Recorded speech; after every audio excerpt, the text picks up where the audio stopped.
longtime Silver Marten breeder and a longtime judge, Tammy Benolkin of Indiana. And Tammy's been great to agree to speak with us this evening.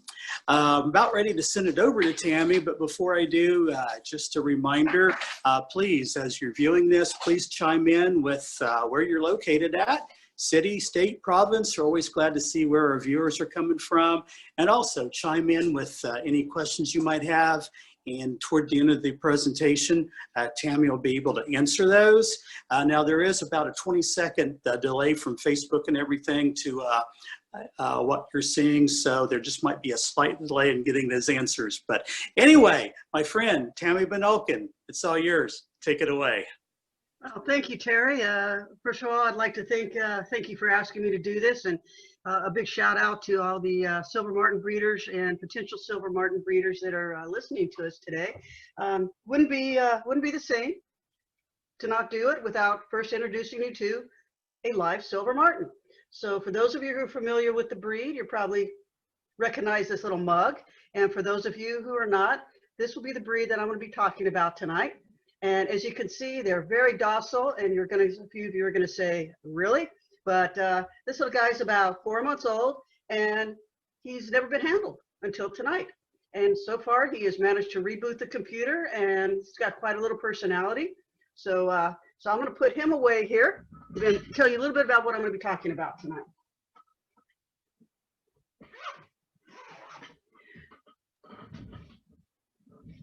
Okay, so tonight I'm going to cover just an overall briefing about the breed in general, a little bit about its history, some of its unique characteristics, cover the standard a little bit and what to breed for and what not, and what to look for when you're actually showing the rabbit.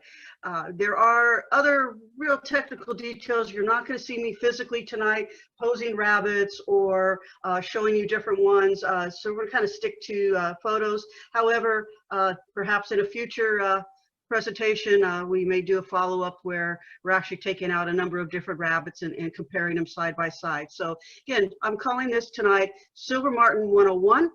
If you have any questions, ask them through the Facebook chat, and Terry will ask them at the end of the presentation, or please feel free to reach out to me by email or also on my Facebook account. So next slide.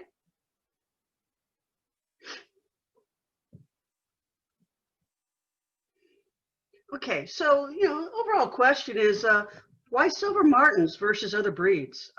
What makes them so unique? Well, one thing that drew me to them years ago, and I've had them for probably 30 some years on and off, and I've known Terry, like he said, for almost that long, if not longer. In fact, I think he was a youth when I first met him and I was judging his Silver Martens. They're a 4-class rabbit, but they're a multi-purpose rabbit. So you've got a rabbit that is perfect for pet, as you just saw me holding a little rabbit, for show, which we used to call the fancy part of the rabbit raising, or for commercial purposes. They're a great meat rabbit and fur rabbit. They're on the larger end of a 4-class rabbit. Senior bucks, maximum weight is 9 pounds, and senior does is 9.5 pounds. And the juniors are also pretty good size. So a junior maximum weight is 7 pounds for the bucks and 7.5 for the does. They're also very easy to raise. The moms are great. They'll average 4 to 10 in a litter. The little photo to the side there is a litter of 10 baby blues, which this particular little buck I just had in my arms a few minutes ago came out of. You can foster, I found over the years, you can foster anything to these does. They have a lot of milk, and they grow up quickly, which means you don't have to feed them as much. So if you're really into the commercial aspect of it, these are actually a very good meat pen rabbit. At 10 weeks, you can easily get them from 4 to 5 pounds with the proper diet and the proper regimen with the animals. Now, the other thing that I really like is that they have an easygoing personality, and I've kind of put as a joke in there most of the time. One of the big questions that I get a lot from people is, my Silver Marten is crazy, my Silver Marten is scratching me, and they are, again, a little bit on the larger size of a rabbit. They're 4-class, but they're not like a dwarf or like a mini satin or a Polish. So a lot of what happens with them is it's how you need to handle them. And just like with any animal, give them the proper support when you pick them up, support their back, support their front, and of course, Now, I have to say this, don't suitcase them or you will get scratched like you would with any rabbit. They're great for beginners. They're excellent showmanship rabbits, and in my opinion, they're just a lot of fun because they do all have very unique personalities. Next slide. So let's start out with lesson number 1 of Silver Martens 101, and that is the history of the Silver Martin. And I like to start out by saying one is not like the other. Silver Martens were founded in the 1920s. I've seen various dates. The one that tends to stick out the most is around 1921, when some breeders looked into the very popular breed of the standard chinchilla litter, and there was a little sport. And it just happened to be a little, as I like to call it, a negative chinchilla, a little Silver Martin. They found that if they bred a Silver Martin to a Silver Martin, that they started to breed very true, and our breed was born over 100 years ago. The blacks were the first recognized variety, and then they were followed by blues, chocolates, and sables. In 1927, the Silver Martin Rabbit Club was formed. So again, another long-standing tradition with the breed. It is considered a heritage breed. And it is classified also as a rare breed, just like its founding father, the standard chinchilla. It's currently listed as a critical breed on the Livestock Conservation Register. So we want to work very hardly to try to get more interest in Silver Martens and get our loving breed off of the endangered list. Now, one of the benefits of being on the Rare Breed Livestock Conservation Register and to promote interest is the ARBA is now sanctioning rare breed shows. So if the rabbits are listed on that register, they can actually show and compete for legs in the rare breed shows. So just something to keep in the back of your mind. If you're not quite sure if you want Silver Martens yet or not, there is a little bit of a bonus now to helping promote the breed. Records held. Silver Martens hold a lot of records in the ARBA. They're the first rabbit breed to officially win the first official ARBA Best in Show convention in 1971, and that was won by a dear friend of mine, Ellsworth Tibbetts. And then it also holds the second place for the rabbit breed with the most open Best in Shows at an ARBA convention. The Silver Martin has won a total of 5 Best in Shows between 1971 and 2018. Third record is 3 of the best in shows are all held by the same breeder, another dear friend and mentor of mine like Ellsworth Tibbetts, Tex Thomas. Tex won in 1983, 1996, and 2018, which really makes him a master of showcasing what a beautiful breed we have. The 5th Best of Show was won by Ron Riddle, which many of you here in District 8 know. He resides here in Indiana as a fellow judge, and that was in 2004. Next. Okay. There are 4 varieties recognized by the ARBA. There's black, blue, chocolate, and sable, which I mentioned earlier. But there are also 3 other varieties that are not recognized by the ARBA that can pop up in a litter, and that is a smoke pearl, a lilac, and a seal. We'll talk a little bit about those colors a little later and how you might accidentally get one of those if you're not actually working on the color. But those 3 colors, if you get them, cannot be shown in an ARBA sanctioned show as they are not recognized varieties. Okay, let's move on to lesson number 3. Well, actually, I'm still in lesson number 2, so I'm going to break down the varieties here. So a black should be jet black, merging to a really slate blue or dark blue undercolor. The eyes are brown. They are DQ'd, can be DQ'd for any color spots other than black. So you want to look at the animal and say, oh, does it have a stray blue spot or a stray chocolate spot? Don't confuse any other color stray spots with sunburn or humidity burn, discoloration due to humidity, which the breed is very prone to, and out here, as we all know, in the Midwest, we never lack in humidity. Also white spots, and then eye color anything other than a brown. If their faults are scattered white hairs across the body. Now, with regards to breeding blacks, recommended crosses are black to black, black to blue, and black to chocolate. Blacks are a very safe color to breed, especially for a beginner, because by following the breeding recommended crosses, you're usually not going to get anything bizarre or strange out of the breeding. Which you should not ever breed. You can breed to it, but you need to be prepared to get seals, is a black to sable. And that is why I don't have this listed as a recommended cross, especially for beginners. Next. Blues should be a uniform dark blue surface color and the blues should extend down to a little bit lighter as it gets towards the undercolor. And I'll show you some photos here a little bit later on. The eyes, again, are blue-gray.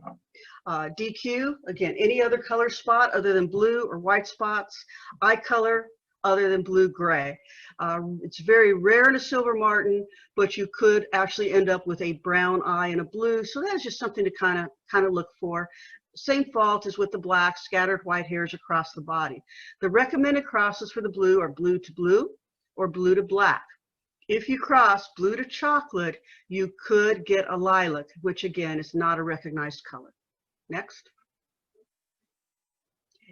Chocolate should be a dark chocolate, merging to a lighter chocolate in the undercolor. The eyes are brown, but with a ruby cast to them. Same DQs as the other breeds, any other color other than a chocolate, eye color other than the brown, and the faults, again, same scattered white hairs on the body. Recommended crosses for chocolate are chocolate to chocolate and chocolate to black. And just like with the blues, if you were to breed a chocolate to a blue, there's a very likelihood that you would end up, or you could end up with seals eventually, maybe not in the first few generations, but even a few generations later, you might end up with a seal. Okay, next. Sable is probably the one variety that I get the most messages and questions about, because you just don't see a lot of them. As I've been listing the varieties, I have listed them in the most popular, or with regards to what you see at a show. You see a lot of blacks, you see a lot of blues, you don't see quite as many chocolates as you used to see, and you don't see a lot of sables. A sable should be a dark sepia brown on its head and legs, medium sepia across the saddle that transitions down evenly, and there should just be a light strip of the brown right across the eyes, right underneath the ears. They also have a brown eye with the ruby cast. Same DQs as the other varieties, same faults, with the exception, there's one more to add, and that is splotchy color. Despite what the standard asks for in dark sepia brown, you will see things from an incredibly light, almost a Siamese looking sable, to those that are very, very dark, where you can almost not see very much of the shading overall. The shading is what makes the sable so unique, and when they are finished out, they are a beautiful rabbit. Recommended crosses for sables are, if you notice the list is getting smaller here, sable to sable.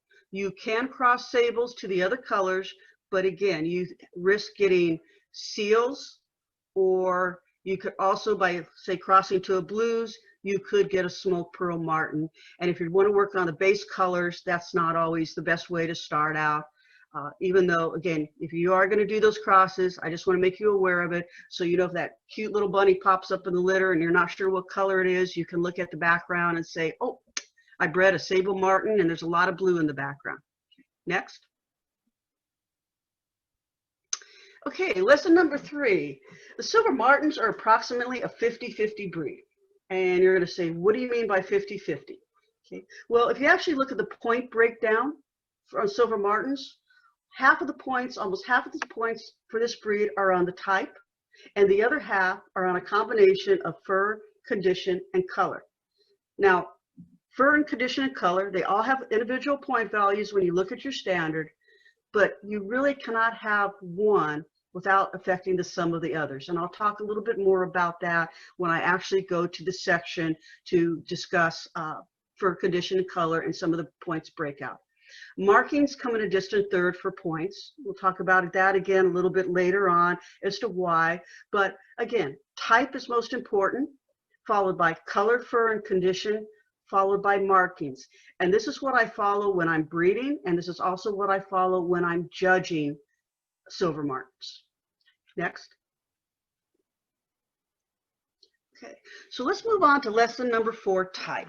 And I'm going to start giving you some visual aids, a few photos here and there that kind of show what the rabbit's type should look like where it should peak, where it should not peak, where it should be full. So what does type consist of?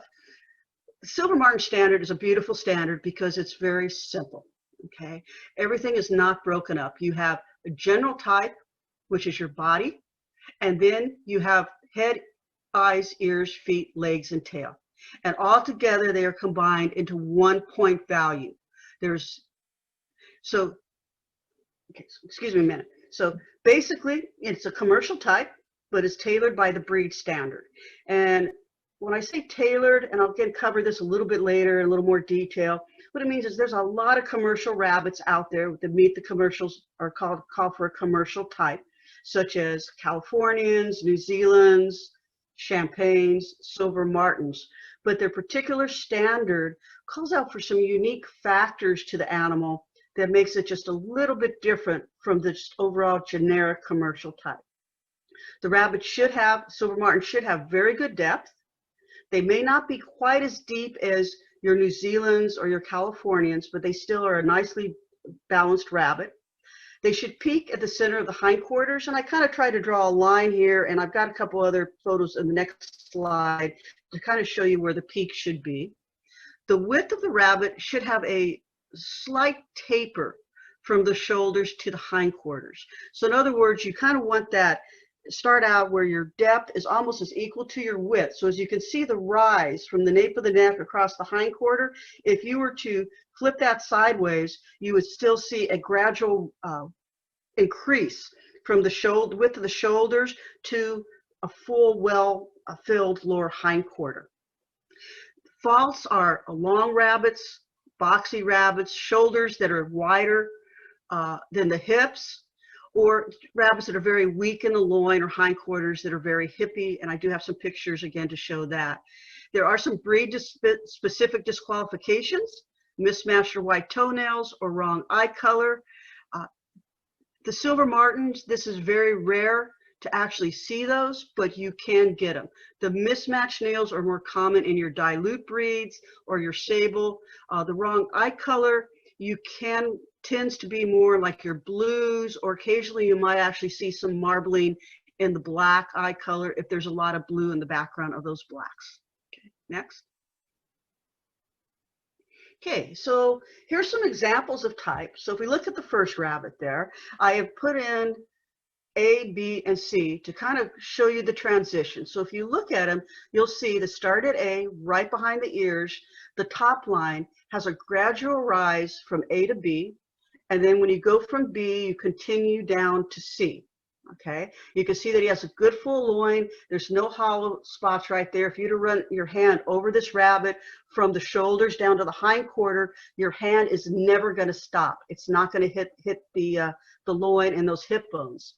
The head and ear are part of the overall type. You want a nice full head, a little fuller than a buck, and this actually happens to be a buck, and you want a nice balance with the ear length.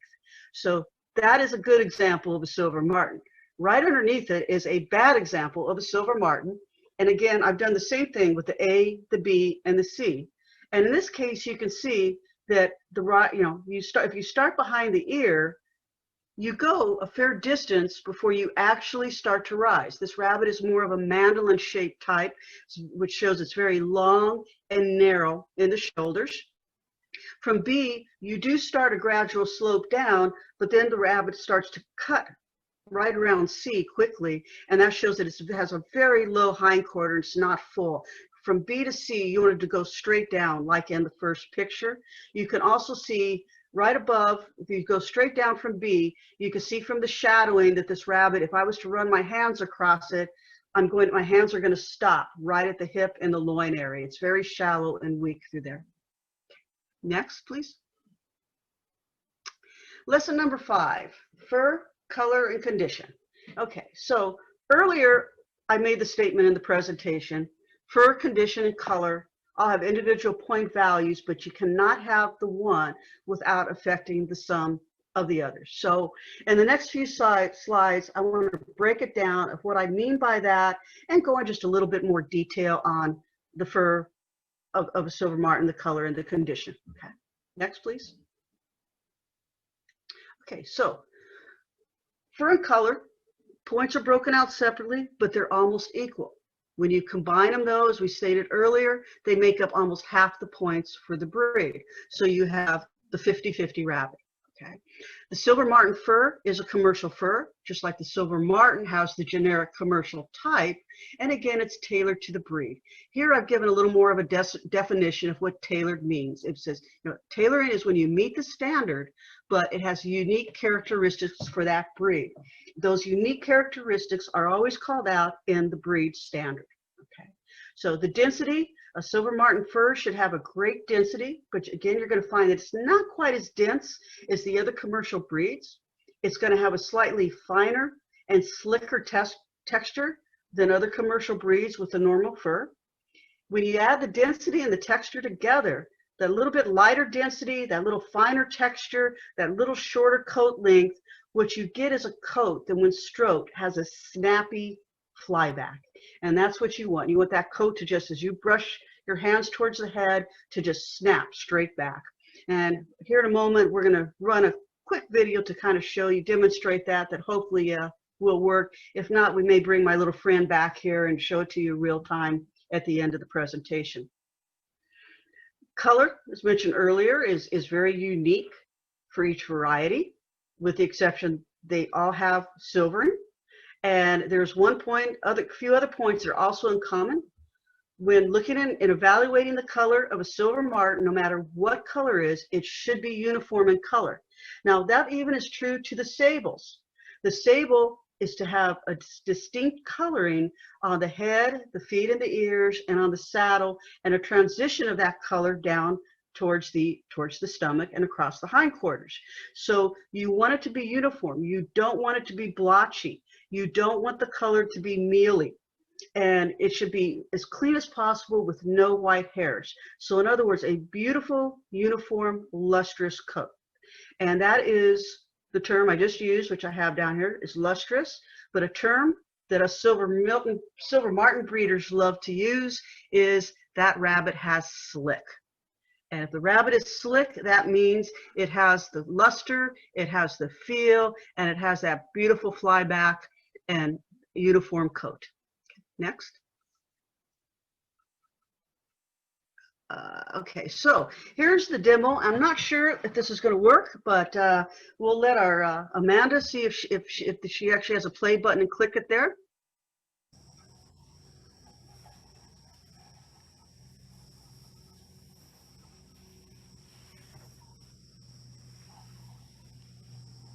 Now, a couple points here is you did see that I did take my hand and smooth the coat back down.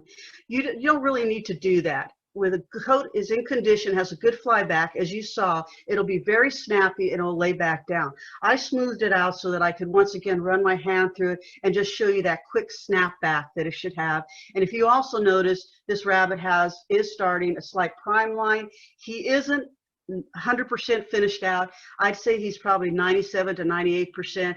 And again, the little rabbit that's doing the demo for you here is the one that I had in my arms a little bit earlier before we started this presentation. Next. And I'm excited that that actually worked. Okay. Still continuing with lesson number 5, let's not forget little condition. And condition has the fewest points, not counting individual markings, but it has the biggest impact on a beautiful, well-balanced, a Silver Marten that just is prime and has slick, has got to have condition.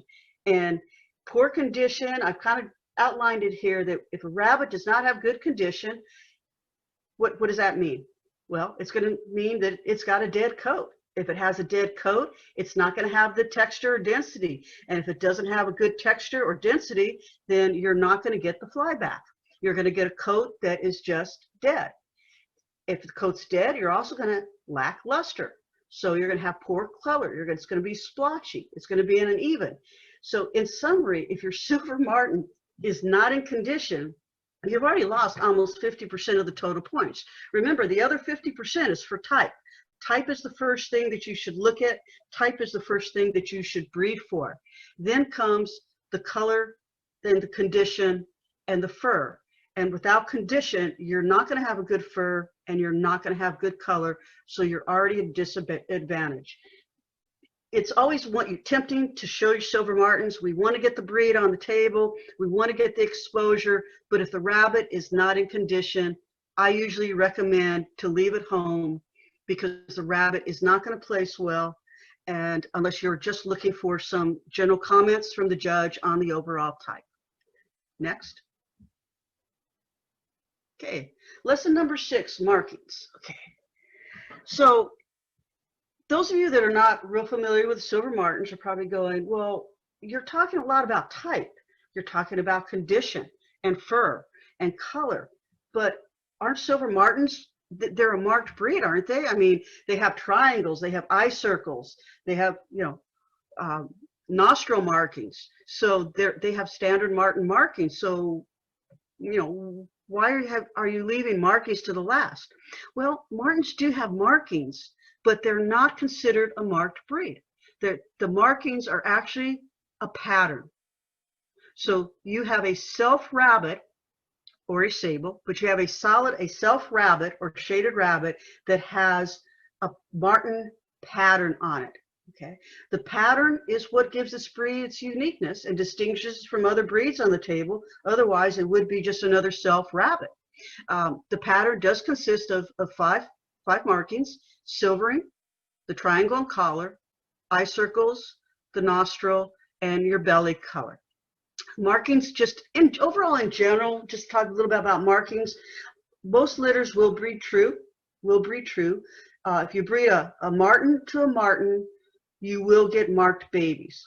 Now, the other question I want to address here, and you see on Facebook a lot of time on the different Silver Marten Facebook groups, and I get phone calls and photos sent to me that said, what is this in my litter? I have 5 that look like Silver Martens, and I have these little white rabbits or these little black rabbits. So occasionally you will get a self, which is a solid rabbit. So you might have a solid black or a solid chocolate. You might get Cal Martens, which is basically looks just like a Californian, but if you look at it closely, you will notice that the markings are not solid, but actually have the lacing around the ear. They'll have the white undercolor of on the tail markings and the white lacing around the nostrils. Again, don't worry, this happens. It's very common, but I think, just let you know that you're not doing anything wrong. They will pop up occasionally.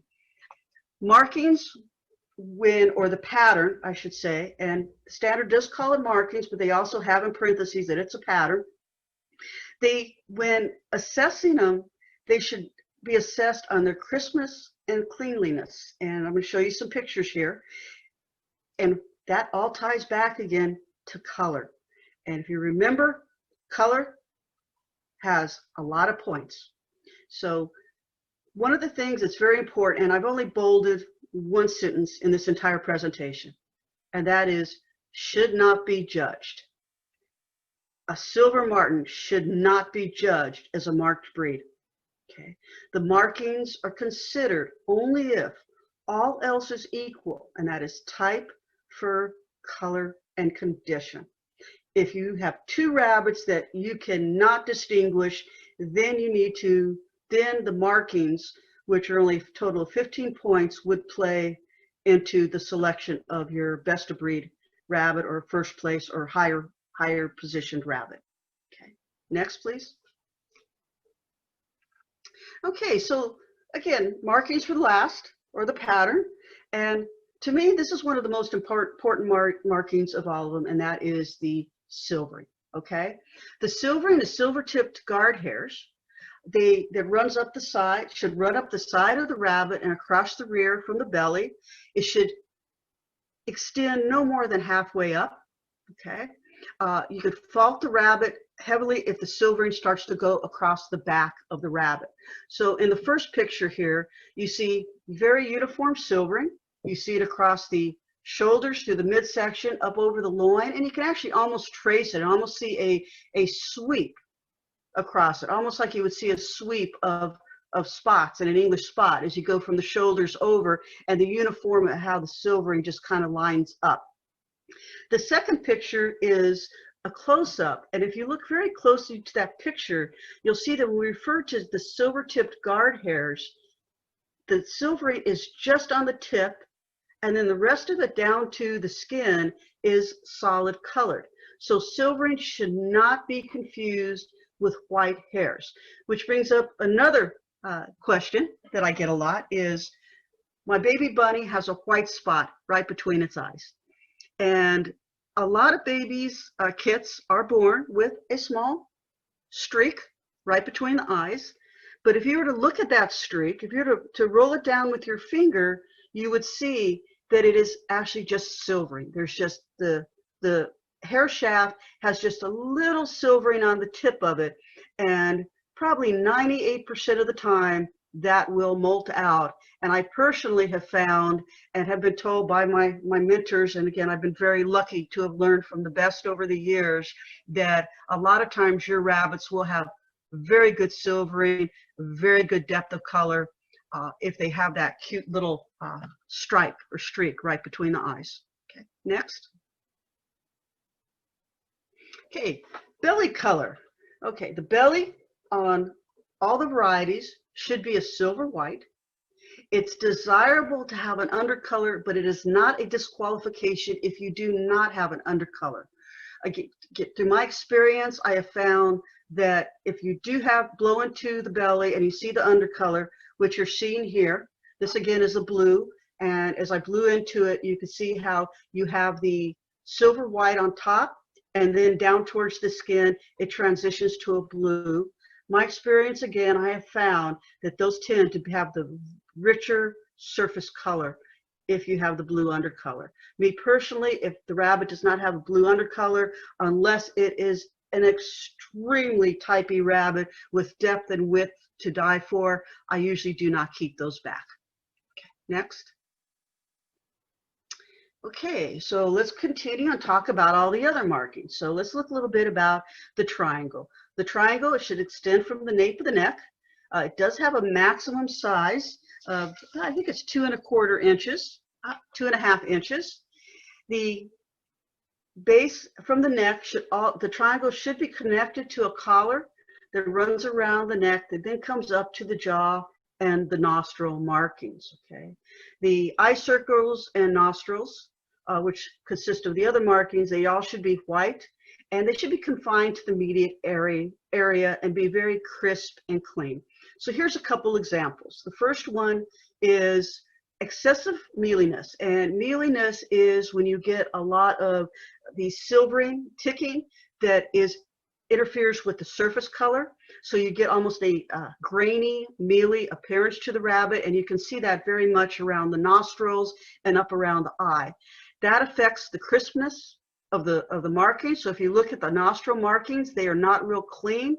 And if you look at the eye circle, you'll see that it feathers out towards the cheek and up towards the head. And this again affects the overall depthness of the color.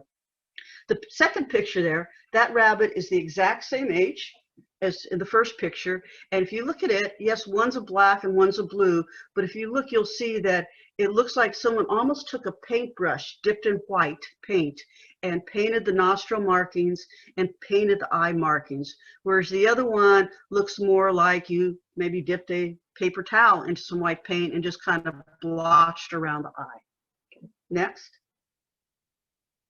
Okay, so in summary, okay, Silver Martens are a great rabbit, whether you're a beginner or an experienced breeder, or again, you just want that one pet rabbit.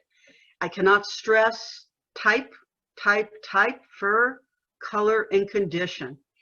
Again, it is a patterned rabbit. That is what makes this rabbit so beautiful and so unique. And once you grace your barn with it, they are there to stay. And I can honestly say that because when I first saw Silver Martens, I fell in love with them. I had them for a number of years. There was a brief period there where I did not have Silver Martens in my barn, And a few years ago when I decided that I needed to get Silver Martens again. I saw them at the show, a blue pair, and I intended to get something much smaller, but it was a win-win situation. They are a lovely animal. And last but not least, next slide. Always remember, they are imitated by many, but nothing beats a real Silver Marten. And I actually happen to be wearing that shirt right now. The Silver Marten is a breed, and many have tried to imitate it, and there is the Silver Marten variety, but there's nothing like a real Silver Marten. So with that, I'm going to turn it back over to Terry. Hey, thank you, Tammy. That was a super awesome job. Everybody, please, if you haven't commented with any questions yet, please feel free. Since there is a little slight time delay there, Tammy, I just wanted to, I guess, maybe piggyback on one of your comments there about Silver Martens being, good at mothering. I found that over the years, with raising Silver Martens and also having Havanas and Californians. So you had like the Marten in the middle of the size. If I had to foster, I found out, one time I tried Havanas on a cow simply because I had to.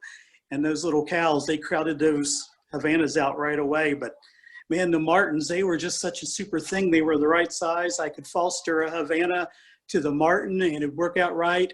Or if I had to foster a Californian, the Martens were big enough to still, handle that as well. So it's hard to beat a Silver Marten, I found, for mothering abilities. That's very true, Terry. And I'd mentioned earlier that the litter size could be 4 to 10. I've actually had Silver Martens have as many as 13, and they seem to have an abundance of milk and raise them all. I personally prefer the litters to be smaller, around 6 in size, but no matter how big the litter, or what I should say the litter is, what you give them, they will raise it. Exactly, yeah, super mothers. And the meat experience too, I remember one year in 4-H, which was probably 2 or 3 years ago, in my county at the time, we had to raise all of our meat rabbits, and it was a bad year, and all of my Californians that I had bred either missed or lost, and luckily we had bred a Silver Marten and had a meaty one, and actually I took Champion Fryer that year at the Silver Marten, beat out the Californians and New Zealands, and something hard to do, but it shows that Silver Martens can compete in that side of things as well. Okay, Amanda, are there any questions there? We will start. I'm making sure that I'm unmuted before I start talking a lot. Yeah. We have people that chimed in that said they were watching from like Indiana, Ohio, Kentucky. We had North Carolina that popped in there. We got New Jersey, and it is morning in Indonesia. We had somebody pop in there. Yeah, it was like they were watching. I checked over. It's like 6 o'clock in the morning there. Almost 7, I think. Google says. Anyways, I have a question here. Let me find it here. It says, do you think a variety such as the Lilac or Seal could be passed, and if not, why? I kind of anticipated that question. I think a Lilac could pass, okay? And I know over the years there's been a lot of discussions why is a Lilac not recognized in Silver Martens, because Lilac is a base color. And I think that's where most everyone would agree that a Lilac is a base color in the Silver Martens. You have, if you look at, Havanas, for example, let's use those, Terry, right? Yeah. You have black, blue, chocolate, and lilac. 4 base colors. Polish, black, blue, chocolate, and lilac. So with regards to the lilacs, I think there would be a very good chance that they could be raised, and someone has got a COD on them, they could be passed, and I don't think there would be a real issue with that. The Seal, that one's a little trickier. And I think it's because, again, the breed is already, and you want to bring up interest for the breed, right? You want to see, hey, if I brought in a new variety, is that going to get interest in the breed and get us off the endangered species list? Or endangered, not species, but endangered breed list. Rabbits are far from being endangered right now. But with that, the seal is a little more difficult because you do get some very, it would be hard in some aspects, especially with particular lighting, to tell the difference between just a black that lacks good depth and a seal, or a black that hasn't quite finished out yet. And, a seal is technically a dark Sable Marten without the shading. And you do see that pop up a lot in the Sable Marten variety. So I think that one would be a little more difficult. Smoke Pearl Marten, that was not part of the question, but there is a lot of interest in that particular variety right now. And there are some beautiful ones out there. I was actually hoping to find a picture to put in the presentation so you could see what that rabbit looked like. So I think that the Lilac, the Smoke Pearl Martens, I think they could eventually get passed if a COD is taken out on them.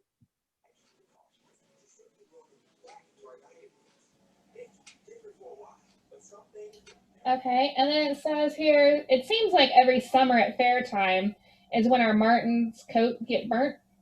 Is there any way to keep them, is there any way to get them through this faster or to keep them from doing it?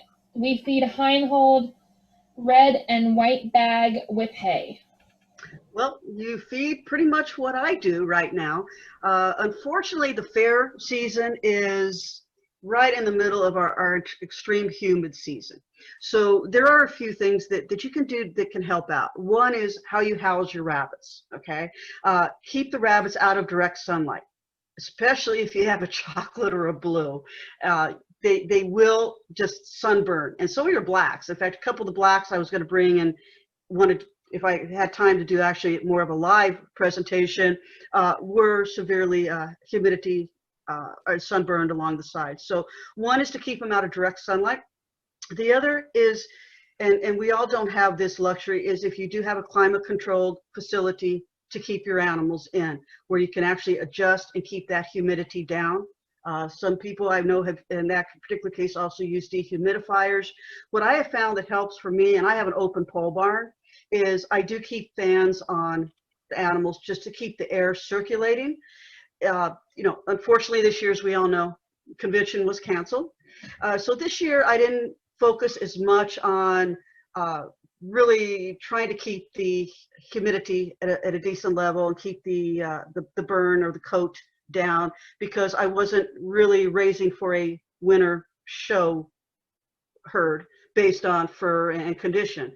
This year I've been spending a lot of time looking at overall type and improving on weaknesses in some of my types. So I did notice that by not having that fan running, or the large major fans, that this year my coats are not as far along as they were last year. And my rabbits are always bred exact same time, born the exact same time. And I take pictures of them when I start going through them, and I can go back to the last 4 years and notice how the coats and how the type changes. And this year I've noticed that my coats are not that great. So those are just a few suggestions I have. Also supplement with, oats, barley, black sunflower seeds are great. That helps keep that moisture in the coat.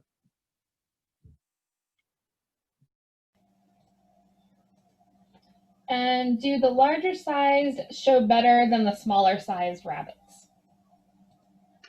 That is dependent upon the judge. There are judges out there who I've noticed tend to like the little smaller, more refined Silver Marten, and I will be honest that sometimes you can get that little 6.5 or 7 pound buck that is just super slick, because everything is just in place, kind of like, and Terry, I'm gonna use Havana again here, just kind of like having that little, small rabbit that you just put your hands across and everything is in place. Your larger Silver Martens with a little bit heavier bone, I personally like those. The buck in that picture he's almost at the blue buck that I think it's on the introductory slide here. He's almost at max weight for a Silver Marten buck. And again, all the pieces are there. So I've seen it, you know, kind of really depend. You kind of get some judges that tend to like the lighter, smaller ones. You have some who tend to like the larger ones. What I tell is breed for the standard, right? Keep what's going to improve your herd. And if you have the room, you know, keep a little bit of both, especially again, if they meet the standard. And that way you know, I can tell you, I've gone to a show with a larger marten that's beautiful. I've gone to a show with a smaller one. One show, the larger one wins. The second show, the smaller one wins. So it's like with any breed, it depends upon the judge, their preference.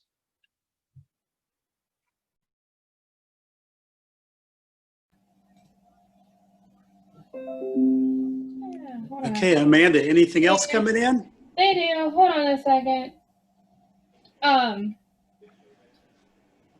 I have one here that is asking about what months do you breed in? Okay. Well, what I breed for is I breed for basically 2 times or 2 major shows. Am I unmuted? Can you hear me okay? Okay. Yep, you're good. That's okay. I got this big warning that said unmute yourself, and I thought I already was. So when I breed in May. I'm sorry, let me backtrack.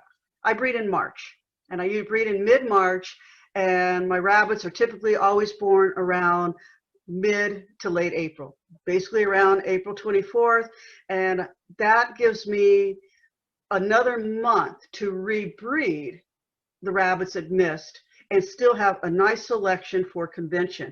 I like my juniors for convention, or for most any show that I show in, I like my juniors to be almost 6 months old.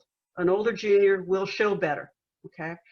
And then if I get a chance, again, anything that misses, I can rebreed, and it then would turn around and be born around the end of May timeframe. That is for my convention breedings. The next time that I typically breed again is around October, November. I do not breed during the summertime when it's extremely hot. That is very, you know, I don't want to have my does suffer or my bucks go through that, or even the kits, trying to keep them alive in 100-degree plus temperatures with extreme humidities. Now, that's when I breed. So I breed for basically a spring showing and a late fall showing. Those of you who are 4-Hers and have 4-H, you have a very different breeding pattern. And again, many times you do have to breed during the summer or during the very, very late winter time frame. What I suggest is count backwards. Whatever show or show seasons you're planning on showing in, count backwards. Count back 5 months, then add a month for breeding purposes. Or your meat pens, do the calculations just like you might do where your meat pens have to be 10 weeks old, your fryers have to be a certain age, and you can basically set up your breeding based on that. Also, breeding the same time every year makes it really easy for me to remember birthdays and when to breed. And I have here, there's some people that are asking if they can have a copy of the presentation. I personally don't have a problem with that if it's good with you and Terry. There's nothing in there that's public domain. Yeah, we will be putting this out on our District 8 YouTube channel here. Amanda will process that, probably give her a couple of days or a few more, and that will be on our YouTube channel, and that's called ARBA D8 website. 3 different words, ARBA D8 website. And that's available to everybody. Amanda? I have nothing else right now. All righty. Tammy, any other comments before we start to go bye-bye? Well, again, I want to thank you for asking me. You know, again, get to talk about one of my favorite breeds that in the whole wide world, as you know. And I just want to thank all the people who tuned in tonight. And it's really exciting to see that we have people from all over the world and across the United States listening in about our wonderful breed. So let's get out there and start raising some more Martens. And I'd love to see them in the abundance across the show table as Terry, you and I did in our younger years. Yeah, I remember here in District 8 years ago, it wasn't nothing to see 100 or more Silver Martens on the table. And And sadly, they, that's not happening now, but hopefully and we they get re- some more breeders. true, and they readily won Best Sport Class and Best in Show. They held up against the New Zealands and the Californians and Satins very well. Yes, yes. And I would like to give a shout out, for several years we didn't see so many Silver Martins in Michigan. Well, now we've got some breeders up there working at it, and they've got some pretty good ones up there. So I want to give a shout out to those folks and say good going up there, and shout out to everybody across our district. Please keep up the hard work. It's a beautiful breed, and hard work does pay off in the end, I think. So Tammy, anything else? Nope, thank you very much, Terry. Oh, thank you, Amanda. You did a great job navigating this slide presentation. Yeah, I'm really proud of my web team, Amanda and Jane. They really do a good job for us there. Amanda, did you have any last minute things come in before I get started? No, there's just someone here saying thank you. It was very informative. Great. Well, we're glad to hear that. I've been wanting to get this breed on as one of our presentations, and then I had a request come in, and sometimes I can't get every request taken care of, but luckily this one worked out, and we got Tammy, and I really appreciate Tammy for spending her time with us and sharing her knowledge with us on this very beautiful breed. As somebody asked about having a copy, just again, yes, it will be up a few days on our YouTube channel. And again, that's ARBA D8 website. And while you're there, please check out, we'll have all the other virtual workshops listed there, along with a variety of some of our live workshops that we did last fall. Normally, as we've been saying, we'd like to do these in person, but the way things are right now, virtual's the route to go. And hopefully, eventually we'll get back to the live route. But until then, we're doing the virtual. So again, I want to say thank you for a job well done to our good friend Tammy Benolkin. I want to say a thank you to our web team, Amanda Behe there at the Control Center. She does a lot of the work behind the scenes. She does the same thing for a 4-H club. She runs the control board, gets the slides going on, and normally we get together with our speakers a few days before and just do a little trial run, and Tammy and Amanda and I did that, and worked out good. And also I want to say a thank you to Jane Burt. She's another part of our web team. She's our district webmaster and does our newsletter, and she does the promotional slides like the one that promoted this event here. And of course, I want to thank everybody out there that's watching this. Y'all are the reason we do this.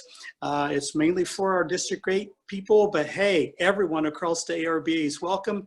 Times like this, you have to work together. There's no secrets being shared here. It's all open knowledge, and we're glad to have everybody, no matter where you're at. Right now, September, we're looking to schedule some more.